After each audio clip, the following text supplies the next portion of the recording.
Lagi pang tangtang naman ang imutanan. Sao naman na nato eh. Imo naman ang gipang bungkag. Diyan na. No, don't eat that. Lagayaw bungkaga na. No, dili na. Give it to mama, dali. Come. Ayaw na i-eat. Na. Ayaw na bungkaga lang. No. Dili bungkago, no. No.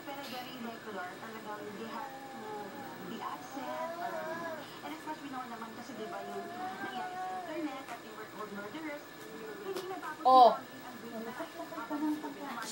No, no, no, no.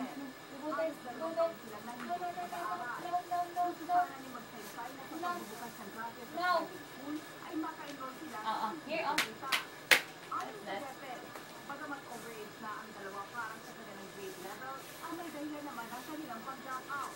Kaya pwede silang kumuha ng test. Nabuli sa internet. So, One only. Kanala small. So, pasado siya ng second condition para sa Philippine Validation Test. Ayon sa DepEd, madami na ang kinukuha ng PEP test at nakaka-graduate. Patuloy na kailanman ang hindi panghuli para sa minuman ang makapagpatuloy ng pag-aaral. Gretchen Manalan, Patrol ng Pilipino. Wala, di ba lang pinipitay?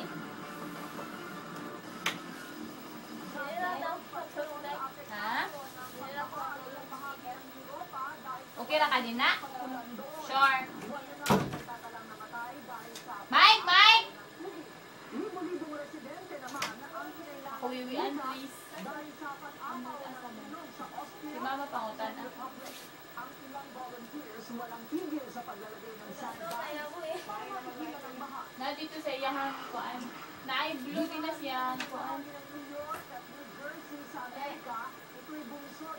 Ayaw, sulod kay dili ka makasulod ko. Ayaw, saan di ba pag sulod Ginoo? Inabot din ng tubig at ilang gusali at mga bahay. Sa China, umabot na sa 111 ang namatay sa sunog na siniklab sa isang plant doon. Sunog na gusali. Siniklab ang sunog matapos ang tatlo sunod-sunod na pagsabog mula sa electrical system. Kita na bukan, kita na bukan. Ayon sa report ng Provincial Fire Department, umagas na ammonia ang dahilan ng sunog. Northern China naman, 2 beses na sangkot ng mga sasakyan. Ang isang officer nanganigaw sa kalsada. Hindi na lang matatabas sa sunog ang officer at nagtatatakbo sa ng kalye. Bagamat ilang beses nang nabangga, patuloy pa rin bumabatos at tumatakbo ang isang buhalang ipon. Hindi nagtagalan na huli rin ng mga zookeepers at ostrich, kawawa naman, na tila nagtamulang ng pilay na pakpak. Sa ngayon ay nagpapadala na ito sa isang local zoo. Ay, Ginoo ko. Love no! Love mo, upay pagpaangay anak ni mama. Imo naman po nang gibungkag. At Michael Douglas na ibinahagi ang kanilang karanasan at laban sa cancer. Nagpapatrol, Francis Conehead. No. Na, dili na ko. Kung saan inamin di umano ng aktor na ang kanila kanyang throat cancer. Dili na. O, sige. Yun ang papilloma-virus. Bungkagan na tanan. Sa oral sex. Tinatanggi naman ito ngayon ng tagapagsalita ni Douglas na si Alan Burry. Hindi raw personal na pinag-uusapan ni Douglas ang sanhi ng kanyang throat cancer, kundi isa ang HPV sa maraming posibleng ugat ng Big C. Naging susi para sa tagumpay ni Douglas sa throat cancer. Ay, magpa-help? No! So please, Stand up. next time you visit your dentist or your medical doctor, ask for a simple scrutiny. Mula naman nagbago sa ganda at alindog ng Hollywood A-lister Angelina Jolie sa world premiere ng World War Z sa London. Kasama si Brad Pitt at kanilang mga anak.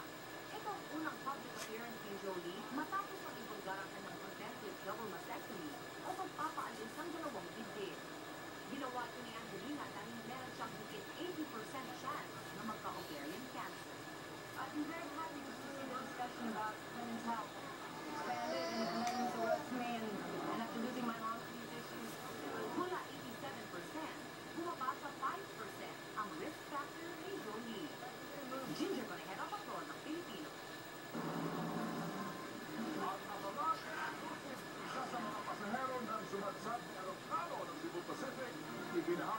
kanyang karanasan. Aling patay sa pagdaan ng truck at AUV sa Maguindanao. Nilodog na si Kabang. Magpapalik